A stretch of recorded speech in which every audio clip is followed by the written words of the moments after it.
BFM Business, BFM Crypto, le club. Bonjour à toutes et à tous, j'espère que vous allez bien. Bienvenue dans le club BFM Crypto. Voilà, c'est ici qu'on décrypte du lundi au jeudi toute l'actualité Web3, décryptage, débat, analyse. Si vous vous intéressez au monde de demain, vous êtes au bon endroit. Aujourd'hui, j'ai le plaisir d'accueillir Valentin Demey. Bonjour Valentin. Bonjour Amaury. Tu es CEO de Cube3 et directeur des contenus chez Cryptos. On est ravis de t'avoir. Tu nous viens tout droit d'Angers. Tout à fait. Et aussi Cyril Sabat. Bonjour Cyril. Bonjour Amaury. Voilà, tu es de Mélanion Capital et tu es notamment le créateur du premier ETF conforme à la réglementation européenne, ETF pour s'exposer à Bitcoin. Absolument. Voilà, exactement. On va aller faire, juste après les tops et les flops de Valentin, on va parler aussi d'ETF et de géopolitique avec Cyril. On va partir tout de suite sur le marché des crypto-monnaies avec Vincent Gann, analyste indépendant qu'on a par téléphone. Bonjour Vincent. Bonjour Amaury, bonjour à tous. Bon, écoute, avant de s'intéresser à Bitcoin, on va s'intéresser d'abord à Bitcoin, la reine des cryptos, mais tu vas tout de suite nous parler du BNB, le token natif de la plateforme Binance. D'abord pour le Bitcoin, voilà, après une grosse chute sanglante il y a 10 jours, ça fait 10 jours qu'on latéralise autour des 26 000. Vincent, que se passe-t-il? Où va-t-on? Oui, tout à fait, Amaury, tu as bien résumé la situation. Alors déjà, moi, je suis ravi de te retrouver pour cette pré-rentrée du marché crypto.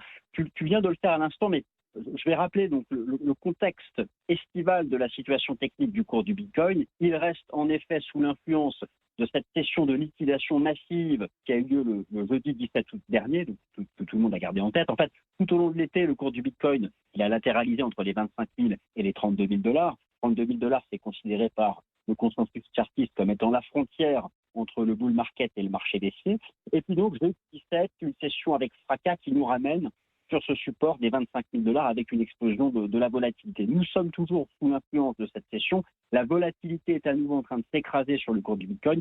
Il est stabilisé sur ce support des 25 000 $. Alors, les 25 000 $, qu'est-ce que c'est? C'est un niveau qui avait été dépassé à l'époque au moment de la crise bancaire, qui est aussi considéré comme un pivot par la communauté des analystes chartistes, mais plutôt sur le court terme. Alors, maintenant, pour te répondre plus précisément, au sein des chartistes, il y a deux écoles.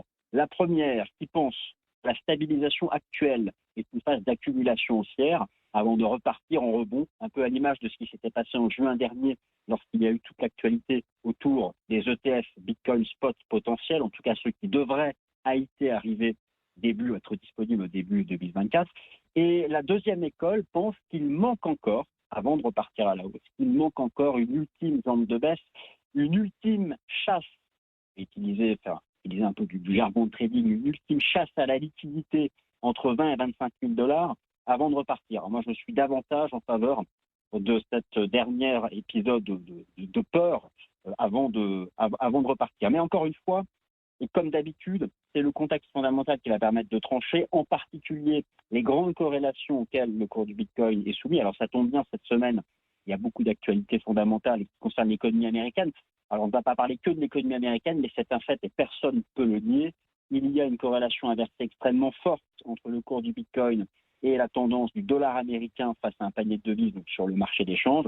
Et cette semaine, en particulier vendredi 1er septembre, moi j'invite les auditeurs à retenir cette date, c'est la mise à jour d'un rapport qui est très important aux États-Unis, qui s'appelle le rapport NFP, un rapport sur le marché du travail aux États-Unis, qui va avoir un impact sur les taux du marché et sur le dollar. Et c'est ça, en fait, qui fera la décision pour le cours du Bitcoin. C'est ça qui permettra de trancher en termes de positionnement vis-à-vis des 25 000 $. Bon, bien sûr, il peut y avoir de l'actualité propre à l'écosystème qui permettent de trancher, mais je ne suis pas certain. Je pense vraiment que cette semaine, ce sont ces corrélations qui vont agir. Maintenant, voilà, moi, je n'ai pas la réponse, même si je pense qu'on peut avoir une incursion sur les 25 000 $, mais au final, le juge de paix, pour en revenir à l'analyse technique à proprement parler, qui permet de déterminer qu'un support est le bon, c'est lorsque le marché a la capacité à nouveau de redépasser une résistance. Et je dirais que pour avoir à nouveau, c'est pas gagné, un signal haussier sur le cours du Bitcoin, il faudrait être capable de combler le gap baissier ouvert le vendredi 18 août sur les contrats à terme, dans le sillage de cette session de liquidation dont je vous parlais tout à l'heure.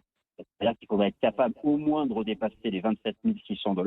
Donc voilà, pour l'instant, on n'y est pas. Donc voilà, phase de transition latérale, et je pense qu'il manque un petit choc encore à la baisse. Bon, d'accord. Donc, tu es plutôt pessimiste à court terme, on va dire, ce qui te ressemble Voilà. pas. Bon, Oui. donc voilà, pour toi, il faut une sorte de purge Alors, finale, entre pessimiste guillemets, à avant court de terme, pouvoir pessimiste à repartir. court terme. Voilà, Voilà. pessimiste à court terme, ça je te l'accorde. Par contre, pour le moyen long terme, je n'ai pas changé d'avis. Je reste très optimiste, mais c'est surtout sur l'année 2024 que je le suis. Bon, très bien, très bien. Et ben c'est noté. Il y a aussi un token que tu suis de près, hein, le BNB, le token natif de la plateforme Binance, qui est pas très très en forme. Vincent, qu'est-ce que tu as à nous dire là-dessus? Oui, alors effectivement, il y a, là je vous ai parlé de facteurs de corrélation, d'éléments qui influencent le cours de Bitcoin mais qui ne sont pas propres au marché crypto. Maintenant, si on en revient à l'écosystème, il y a beaucoup de thématiques d'incertitude, franchement, il n'en manque pas. Et il y a notamment une thématique de confiance vis-à-vis des plateformes centralisées. Alors par rapport à ça, il y a deux grands paramètres de marché. Il y a l'action Coinbase qui est cotée au Nasdaq. Pour Binance, pour le broker Binance, c'est un peu plus compliqué. Il va falloir utiliser donc son jeton, le BNB USD. Alors pourquoi je le surveille? Parce que finalement, c'est lui qui n'a pas menti. Lui, il a été en bear market tout au long de l'été. Et finalement, le marché crypto est venu s'aligner sur lui. Et j'en parle aussi pourquoi? Parce que le jeton BNB de Binance est revenu sur ses plus bas annuels. En fait, là, il est au bord du gouffre technique. Et c'est vraiment important de le suivre. Il est honnêtement, pour espérer, façon de parler, même si j'aime pas ce mot, pour envisager que le cours de Bitcoin soit capable de tenir les 25 000 $, il faudra avoir au moins en amont un signal de renversement haussier sur ce jeton et il faudra être capable de dépasser les 220 $. Donc voilà, moi je suis vraiment ce jeton comme un indicateur avancé vis-à-vis du positionnement général et en particulier vis-à-vis du Bitcoin. Tout ça de très près, Vincent. Merci beaucoup, Vincent Gann, analyste financier Merci. indépendant. On te retrouve très bientôt sur BFM Crypto. Bonne journée, bientôt. Vincent. Bonne Merci heure, au revoir. beaucoup. Bon, on commence tout de suite avec les tops et les flops, entre guillemets, de l'été, de Valentin de mai. Valentin, on va commencer quand même avec une bonne nouvelle. Une bonne nouvelle, c'est-à-dire que en parlant de Bitcoin, apparemment, il n'y a jamais eu autant d'adresses qui détenaient au moins un Bitcoin. Ce nombre d'adresses n'a jamais été aussi important. Ouais, effectivement, c'est intéressant de le voir. C'est tout ce qui, là encore, concerne les analyses on-chain. Donc, c'est un peu complémentaire avec ce que fait Vincent qui fait de l'analyse technique. Là, on parle d'analyse on-chain. Donc, on va regarder ce qu'il y a dans la blockchain puisqu'elle est transparente. Il faut savoir la décrypter, mais tout le monde peut le faire. Et effectivement, quand on ouvre les dossiers et qu'on regarde un peu ce qui s'y cache, on voit qu'il y a deux gros indicateurs très intéressants qui ne concernent pas forcément l'adoption de masse. Parce que là, on va parler uniquement des gens qui utilisent les actifs numériques et qu'est-ce qu'ils font avec leurs actifs numériques ou leurs crypto-monnaies. En l'occurrence, pour ce qui est de Bitcoin, il n'y a jamais eu autant d'adresses uniques de Bitcoin qui détiennent un Bitcoin. Donc ça veut dire qu'il y a de plus en plus de gens qui en accumulent sur des adresses différentes. Est-ce que c'est des nouveaux entrants? Est-ce que c'est des gens qui envoient sur des adresses différentes? On ne sait pas trop. En revanche, on est sur un pic, on est sur un très haut historique de nombre d'adresses Bitcoin qui détiennent un Bitcoin. Et puis sur Ethereum, pareil. Rappelle-toi, Amaury, on était il y a quelques mois à l'antenne de BFM pour échanger sur le passage d'Ethereum 2.0, cette fameuse mise à jour qui permettait de réduire de 99,9 la consommation énergétique du réseau. Pourquoi et comment? Eh bien, en changeant du minage au proof of stake, donc on jalonne, on verrouille 32 Ethers pour participer à la sécurité du réseau. Eh bien là encore, on est au plus haut de ce staking. 20% de tous les Ethers en circulation sont aujourd'hui stakés, verrouillés, jalonnés dans le protocole de sécurité de la blockchain Ethereum. Et donc, c'est aussi une très belle preuve de sécurité et d'amour pour l'écosystème. On a quelques infos sur qui stake, entre guillemets, ces Ethers. C'est quoi? C'est des institutionnels, des particuliers? Il y a un peu de tout. Il y a pas mal de particuliers avec quand même une petite attention, c'est qu'il faut 32 Ethers pour pouvoir jalonner ces actifs. Donc, pour faire un nœud complet, on a ce qu'on appelle du liquid staking, ce qui permet en fait, si Cyril en a quelques-uns, Amaury en a quelques-uns, j'en ai quelques-uns, de mettre ça en commun. Donc, c'est une alternative intéressante, mais c'est quand même 32 Ethers. Et puis, on a des solutions comme Kiln, qui sont effectivement des sociétés françaises et qui là travaillent avec les institutionnels et qui effectivement permettent aux institutionnels de s'exposer au marché des actifs numériques, en l'occurrence d'Ether, pour acheter de l'Ether et le verrouiller. Et là aussi, effectivement, c'est une grande partie. Alors, en termes de pourcentage, on ne les a pas forcément, parce que justement, ça reste quelque chose, même si c'est transparent, assez confidentiel, parce qu'il faut savoir qui est derrière les adresses en question. Mais c'est quand même une grosse partie d'institutionnels qui commencent à s'intéresser à ce sujet-là. Il y a même EDF avec des filiales qui proposent justement le staking. Donc, c'est très intéressant de le voir de ce point de vue-là. Bon, il y a des choses qui se passent, des bonnes nouvelles, même si elles ne se voient pas forcément dans les cours. Toi, Cyril, avec ton ETF, en fait, c'est quoi? C'est un produit financier qui permet de s'exposer au Bitcoin, mais sans avoir du Bitcoin ou autre crypto, uniquement des actions de l'écosystème crypto, des actions d'entreprise de l'écosystème crypto. Absolument. C'est le moyen le plus simple qui existe aujourd'hui pour avoir un produit financier éligible dans la quasi-totalité des enveloppes réglementaires en Europe. On ne peut pas avoir du Bitcoin en direct, on le sait, dans son assurance vie, dans un compte titre. Donc on a trouvé cette solution. Donc on a lancé cet ETF il y a maintenant près de 2 ans. Il investit sur les actions de l'écosystème crypto, donc les sociétés de minage, les sociétés qui détiennent des cryptos dans leur bilan, des sociétés autour de la technologie blockchain et des sociétés, on va dire, de l'écosystème financier et crypto. Et à part le côté réglementaire, quel intérêt ça a d'utiliser plutôt cet ETF-là par rapport au fait de détenir en direct des crypto-monnaies? Déjà, il y a un intérêt réglementaire, clair. Si on souhaite mettre des cryptos dans une assurance vie aujourd'hui, c'est pas possible. Dans un plan épargne retraite, ce n'est pas possible. Avec notre ETF, c'est possible. Et on a aussi une méthodologie extrêmement originale pour avoir construit cet ETF. On a une corrélation très forte, puisque c'est comme ça qu'on base nos poids sur les actions de cet ETF. Donc c'est basé sur la sensibilité de chacune de ces actions au Bitcoin. Et on a une exposition indirecte aussi à l'écosystème crypto, puisque toutes ces sociétés appartiennent à cet écosystème. Justement, en parlant d'ETF, on a une course à l'ETF spot Bitcoin aux États-Unis. Où est-ce qu'on en est? Parce qu'il y a le géant de l'asset management BlackRock qui est notamment dans la course. Ça a été annoncé en juin. Si ça venait à voir le jour, qu'est-ce que ça changerait concrètement? C'est pour moi, et Vincent l'a dit tout à l'heure, un catalyseur potentiel pour le Bitcoin extrêmement important. Un ETF spot Bitcoin aux États-Unis. Juste pour information, il existe aujourd'hui des ETF, mais basés sur des futurs, donc des produits dérivés. Il n'existe pas d'ETF spot Bitcoin. Un ETF comme celui-ci aux États-Unis est lancé par des sociétés d'asset management comme BlackRock, qui est le plus gros asset manager du monde, vise à une démocratisation de l'accessibilité au Bitcoin colossale.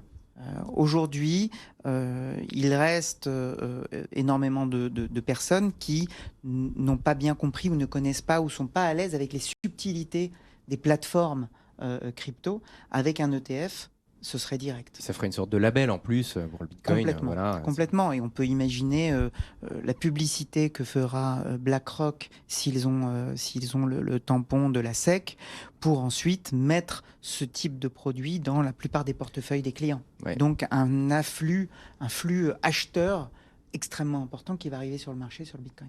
On va suivre tout ça de très près dans les jours, les semaines à venir. Valentin, en parlant de régulation, ça bouge chez nous, en Europe, en France. À quoi doivent s'attendre nos entreprises pour performer dans le prochain cycle, Valentin? On parle déjà du prochain cycle alors qu'effectivement on est en plein bear market. Et c'est maintenant qu'il faut construire. Voilà. On en parlait tout à l'heure, la construction elle ne se reflète pas dans les cours, mais par contre elle continue très clairement d'exister. Moi ce que je pense, et c'est une vision qui est partagée par beaucoup de personnalités qui ont vécu des autres bull market. Il y en a eu 3-4 dans l'histoire des actifs numériques depuis la création de Bitcoin en 2009. C'est qu'on ne verra pas, de par la régulation qui est en train de se mettre en place, de nouveau des cycles similaires à ceux qu'on a eu jusqu'à présent.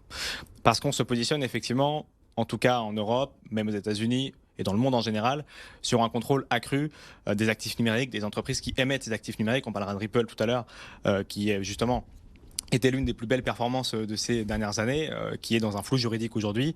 Et donc, on aura très clairement une nouvelle dynamique à cause ou grâce à cette réglementation. C'est à double tranchant, c'est-à-dire qu'on n'aura plus des fois 1000 ou des fois 10 000 faciles, a priori, sur les plateformes de grand public, en tout cas, là où on pouvait le faire sur Coinbase, on pouvait le faire sur Binance, on pouvait le faire sur plein d'autres plateformes. Je pense qu'aujourd'hui, demain, en tout cas, avec cette réglementation, ça ne sera pas possible ou plus difficile.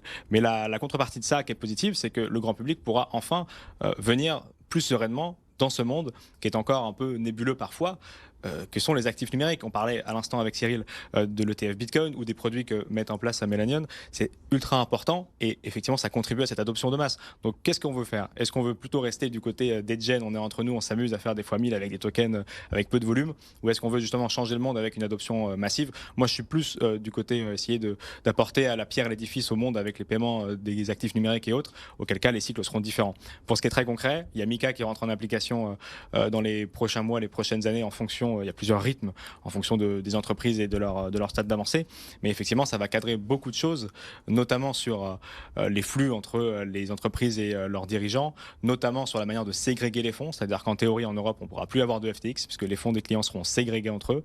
Ça va apporter beaucoup plus de transparence et ça va apporter aussi de nouveaux acteurs qui vont pouvoir enfin se positionner. J'étais il y a quelques jours en discussion avec le directeur général de N26. Ça fait partie des banques qui attendaient depuis très longtemps de vouloir rattraper son retard par rapport à d'autres fintechs, qui va pouvoir le faire désormais grâce à cette réglementation.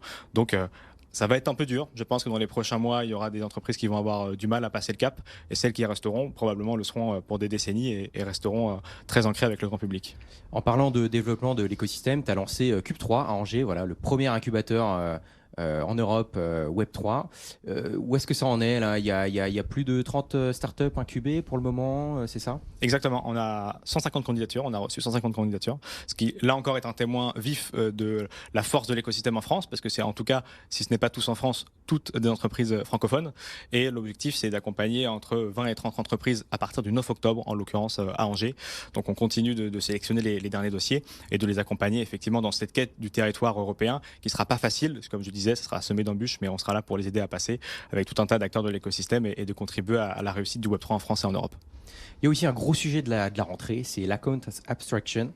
Ça se passe sur la blockchain Ethereum. Ça a pour but de faciliter la manipulation de fonds sur la blockchain. Ouais. Est-ce que tu peux nous en dire plus, Valentin? Parce que je crois que c'est un gros sujet là. Tous les ans, il y a effectivement Vitalik Buterin, l'un des cofondateurs d'Ethereum, qui donne le tempo de l'année à venir et de sur quoi il va falloir travailler. C'était à EthCC, donc c'était en juillet dernier, et cette année, il a décidé de parler d'account abstraction. Une fois qu'il en parle, généralement, tous les développeurs se mettent à travailler sur ce sujet parce qu'encore une fois, c'est l'un des cofondateurs de la deuxième plus grosse blockchain en termes de capitalisation au monde. Donc ça a quand même son poids, même si c'est un des cofondateurs, mais il n'a pas la main dessus, c'est décentralisé, on le rappelle. Et qu'est-ce qu'il a dit? Il a dit, effectivement, c'est très intéressant de se concentrer sur l'account abstraction. On est en train de faire des outils qui sont magnifiques, mais sur lesquels il faut des outils incompréhensibles du grand public. C'est-à-dire MetaMask, Ledger, se souvenir des 12 ou 24 mots, signer une transaction, avoir son téléphone à côté de soi ou sa Ledger à proximité, la connecter en Bluetooth si on peut, sinon il faut être sur un ordinateur. Donc tous les cas d'usage du quotidien, c'est impossible de le faire avec ce genre d'outils. Je pense par exemple aux réseaux sociaux. Lens Protocol a justement mis en place ce genre d'account abstraction, donc on peut désormais sur un réseau social décentralisé sur Polygon publier des messages depuis son téléphone équivalent sur une application Twitter, mais de manière décentralisée, sans signer de message. On va pouvoir jouer à des jeux vidéo sans devoir signer en permanence l'entièreté des transactions que nous allons faire. Imagine-toi, Amaury, signer une transaction à chaque fois que tu tires une balle dans Call of, ça va être un petit peu compliqué. Et pourtant, ça sera à peu près l'équivalent si on veut essayer d'être un peu audible du grand public. Donc l'account abstraction, c'est sans compte, tout simplement, permettre d'utiliser les technologies blockchain sans même voir qu'on utilise la technologie blockchain, sans avoir de wallet, sans avoir à signer des choses en permanence. Donc la grosse différence, c'est en gros comme le protocole, tu sais, on aime bien le rappeler, TCP/IP, eh bien ça sera à peu près la même chose, c'est-à-dire que ça sera tellement fluide qu'on utilisera toute la puissance du Web3, de la transparence, de la traçabilité, de la portabilité et de l'ownership. Donc on retiendra vraiment ces valeurs et ces données personnelles sans avoir à se casser le crâne en permanence en signant les choses. Et je pense que d'ici 6 mois, ça arrivera sur des applications du quotidien et qu'on verra vraiment un gros bouleversement que l'industrie n'a peut-être pas connu à ce point de facilité depuis des années déjà. Un grand pas vers l'adoption donc. Et les cryptos, on en parle même en politique, Cyril. Ça se passe aux USA dans la primaire républicaine. Il y a 3 candidats qui se sont prononcés comme pro-Bitcoin. C'est assez énorme. Est-ce que tu peux nous expliquer qui c'est et quelle idée ils ont derrière la tête? Oui, alors effectivement, et 2 qui ne sont pas des moindres, parce qu'ils sont dans le top 3 en termes de favoris. Donc il y a Ron DeSantis et Ramaswamy. Ces 2 candidats ont clairement affiché le fait qu'ils étaient pro-Bitcoin, donc pro-crypto et pro-Bitcoin. Typiquement, et c'est un aspect qui est extrêmement intéressant, ils ont violemment critiqué le fait d'avoir une banque centrale digitale, en disant que ça allait à l'encontre de la décentralisation. Donc ça va quand même relativement loin en termes d'adoption.